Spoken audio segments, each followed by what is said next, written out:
Bonjour à toutes et à tous, très heureux de vous retrouver aujourd'hui dans cette nouvelle vidéo. Ici, nous parlons littérature, développement personnel, leadership, technologie, business et investissement. Convaincu que la richesse se trouve dans les livres et conscient que nous sommes une portion illimitée de l'univers, nous prenons du plaisir à vous partager des contenus innovants, pratiques et pragmatiques afin de vous aider à découvrir la meilleure version de vous-même, découvrir votre vocation, c'est-à-dire votre raison d'être sur Terre, la réaliser et vivre pleinement votre vie pour être un créateur de valeur ajoutée au progrès de l'humanité. Je suis Amidou Zonga, je suis écrivain et entrepreneur. Je consacre la majeure partie de mon temps dans mes travaux de recherche, de réflexion et d'écriture pour mieux accomplir ma mission et contribuer à éradiquer l'esprit de pauvreté et de manque chez l'homme. Dans cette vidéo, vous constatez certainement quelque chose de nouveau. Bien évidemment, il s'agit du livre que je tiens dans ma main droite. Ce livre intitulé « Le Miroir » est mon troisième livre sorti officiellement le 8 octobre 2022 à Ouagadougou au Burkina Faso lors du lancement de notre vaste programme d'éducation et de formation publique dénommé la Masterclass de l'élévation. Ce livre, Le Miroir, aborde diverses thématiques liées à la société africaine de façon générale, mais plus particulièrement la société burkinabé. C'est un livre en hommage aux femmes. Les femmes victimes de l'irresponsabilité des hommes, les femmes victimes des trahisons, les femmes victimes des humiliations des hommes, les femmes victimes des violences physiques, psychologiques, émotionnelles, morales et sentimentales. Le livre traite également de la question du rôle et de l'engagement des femmes en politique. Pour les femmes fonctionnaires ou salariées, le livre aborde l'épineuse question de comment savoir concilier vie de couple, éducation des enfants et carrière professionnelle. Parce que cette question est à la base de beaucoup de divorces et de beaucoup de malentendus dans les couples, dans les foyers.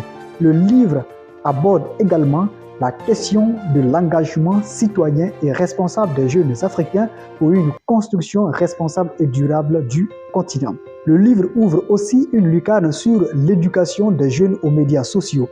Pour ceux qui veulent aller en profondeur pour découvrir davantage d'autres thématiques abordées dans le sujet, rendez-vous dans les grandes librairies de Ouagadougou et de Bobo-Dioulasso ou tout simplement contactez le numéro qui s'affiche au bas de votre écran pour avoir votre exemplaire. Bref, ce n'est pas l'objet principal de cette vidéo, mais le fait de tenir ce livre aujourd'hui n'est pas anodin parce que cela répond à une question récurrente que beaucoup de personnes me posent au quotidien.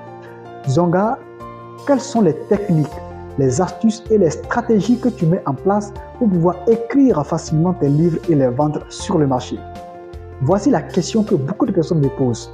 Il y a très longtemps, mais aujourd'hui, j'ai décidé de faire cette vidéo pour partager 7 étapes clés à mettre en œuvre pour pouvoir écrire vous aussi votre premier livre si vous ne l'avez pas encore fait ou pour achever votre projet d'écriture si vous êtes actuellement victime du syndrome de la page blanche. Mais une chose importante que je voudrais souligner avant de vous donner les 7 éléments à mettre en place pour pouvoir écrire votre premier livre, c'est de savoir que l'écriture est un métier.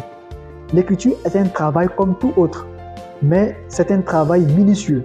C'est un travail qui demande beaucoup de discipline. C'est un travail qui demande beaucoup de concentration et de sérieux dans votre vie. Sans cela, vous ne pouvez pas faire carrière dans l'écriture. L'écriture demande beaucoup de concentration, beaucoup d'efforts et de consistance dans votre travail de recherche, de réflexion et d'écriture. Très rapidement, la première chose à faire pour écrire votre livre, c'est de faire ce qu'on appelle un brainstorming. Et le brainstorming, de façon littérale, veut dire une tempête d'idées. Mais dans notre cas précis, il s'agit de l'ensemble des idées qui vous traversent l'esprit. L'ensemble des idées qui faufilent, qui vont à gauche, à droite, devant, derrière, en haut, en bas. Vous essayez de les reprendre, vous essayez de les prendre en considération, notez-les quelque part. Ce sont ces idées qui vont vous permettre d'avoir des pistes pour commencer vos premiers pas dans l'écriture. Une fois que vous finissez de capturer toutes les idées qui vous traversent l'esprit, une fois que vous finissez de les rassembler quelque part dans votre panier, passez à la deuxième étape. La deuxième étape ici, c'est répertorier les idées du chapitre. Parmi toutes les idées qui traversaient votre esprit que vous avez pu noter quelque part dans votre panier, commencez à répertorier les idées du chapitre. Les idées de chapitre ici, ce sont les grandes idées qui vont vous permettre de développer étape par étape avec les détails, des exemples, des illustrations, ce que vous voulez dire à partir de ces chapitres-là. Et donc, c'est très important dans votre phase d'élaboration de votre projet d'écriture. Et lorsque vous arrivez à répertorier les idées du chapitre, cela va vous permettre d'avoir des pistes. des moyens maintenant pour les développer au fur et à mesure. Vous les développez avec des illustrations, avec des exemples, avec des détails, jusqu'à ce que vous finissez chaque chapitre au fur et à mesure. La troisième étape à suivre pour écrire simplement votre livre, c'est de sélectionner 3 meilleures idées. La sélection des 3 meilleures idées, ça dépend de chaque personne. Vous pouvez choisir 2 meilleures idées ou 4 meilleures idées, voire plus. Et vous vous mettez à les développer, les illustrer par des exemples, par des détails importants. Évitez les détails superflus là. Allez droit au but. Vous verrez que votre imagination se met en marche, votre esprit créatif se met en marche et vous avez des idées fertiles pour développer votre chapitre au fur et à mesure.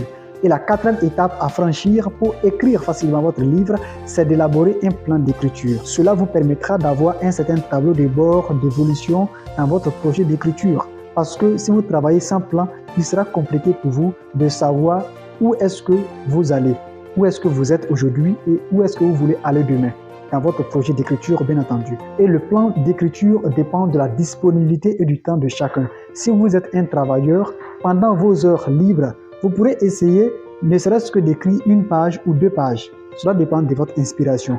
Mais l'inspiration ne viendra pas d'elle-même. Provoquez-la, allez-y vers l'inspiration et elle viendra vers vous. Si vous attendez l'inspiration pour commencer votre projet d'écriture, vous allez passer 100 ans sans jamais écrire ne serait-ce qu'une seule phrase simple.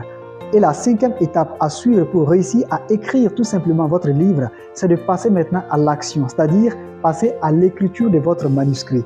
À partir du moment où vous avez pu faire le brainstorming, répertorier les idées de chapitre, sélectionner 3 meilleures idées, élaborer votre plan d'écriture, passez maintenant à l'étape de l'écriture de votre manuscrit. Puisque vous avez pu répertorier vos idées de chapitre, vous avez pu sélectionner au moins 2 ou 3 meilleures idées à développer dans chaque chapitre.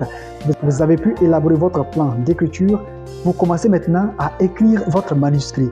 Et dans l'écriture de votre manuscrit, ne soyez pas pressé. Ne vous précipitez pas à finir chaque idée, à finir chaque chapitre. Non, allez-y tout doucement, allez-y minutieusement. Parce que, comme je le disais, le travail d'écriture demande beaucoup d'organisation, beaucoup de discipline.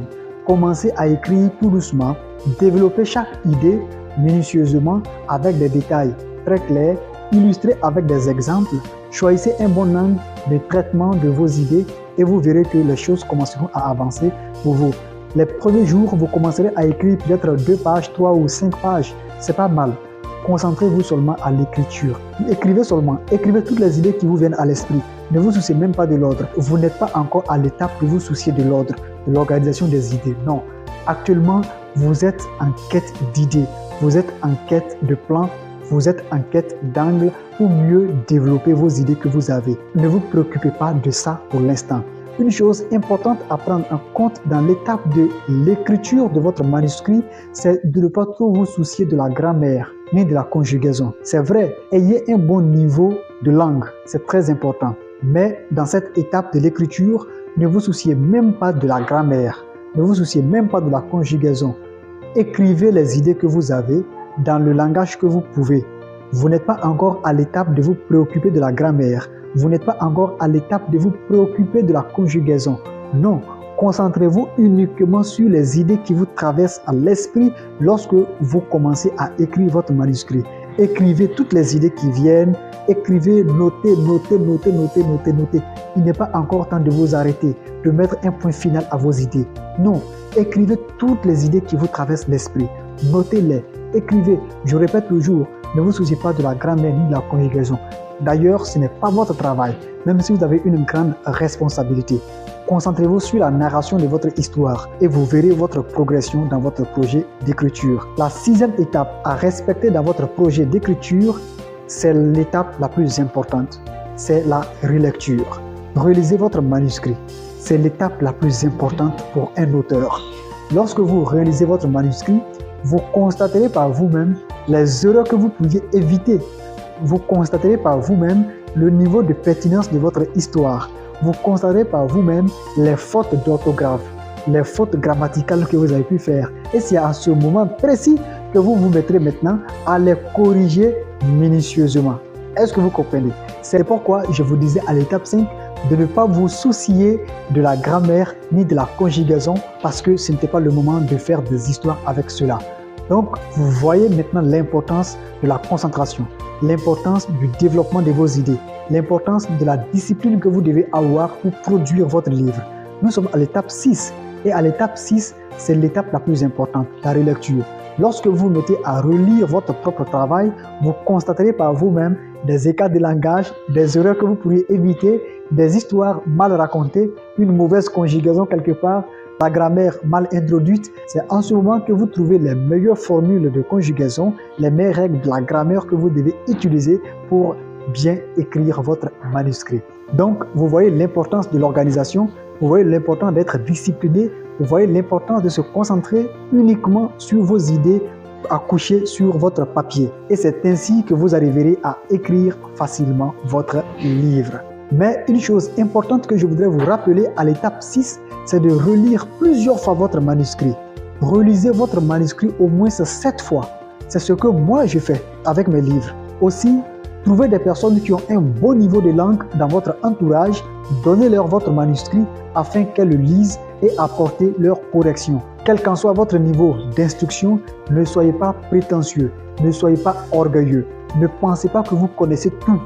Trouvez des personnes dans votre entourage, donnez-leur votre manuscrit afin qu'elles le lisent et apportez leurs corrections à l'intérieur. Parce que un livre définit la personnalité de l'auteur, c'est-à-dire de la personne qui l'a écrit.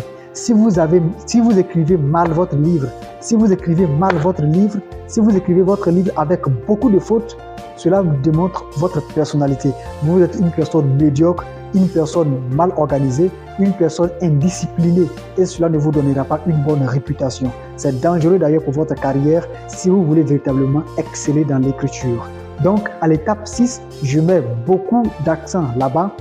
Trouvez des personnes ayant un bon niveau de langue, donnez-leur votre manuscrit afin qu'elles apportent également leurs idées, leurs touches. C'est ainsi que 2 cerveaux mis ensemble valent mieux qu'un seul cerveau. Comprenez cela. Parce qu'un livre, c'est un travail d'échelle. C'est un travail de niveau. Ce n'est pas une seule personne qui travaille dessus. C'est plusieurs personnes. Un livre, il y a au moins 7 personnes, 7 cerveaux qui doivent travailler dessus. La 7e étape et la dernière d'ailleurs, c'est de passer à la phase de l'édition. La phase de l'édition, c'est la phase la plus intéressante parce que vous avez fait votre brainstorming, vous avez répertorié les idées de chapitres, vous avez sélectionné vos meilleures idées à développer, vous avez élaboré votre plan d'écriture, vous êtes passé à la phase de l'écriture de votre manuscrit, vous avez relu votre manuscrit plusieurs fois, des personnes également ont relu votre manuscrit plusieurs fois, ont apporté des corrections. Ce qui vous attend actuellement, c'est la phase de l'édition pour avoir désormais votre livre en version physique comme ça. Vous voyez comment c'est intéressant. L'amour, la sensation, le plaisir de toucher ce livre. Vous voyez comment c'est intéressant? C'est comme ça. Et la phase tant attendue par toute personne qui se lance dans l'écriture.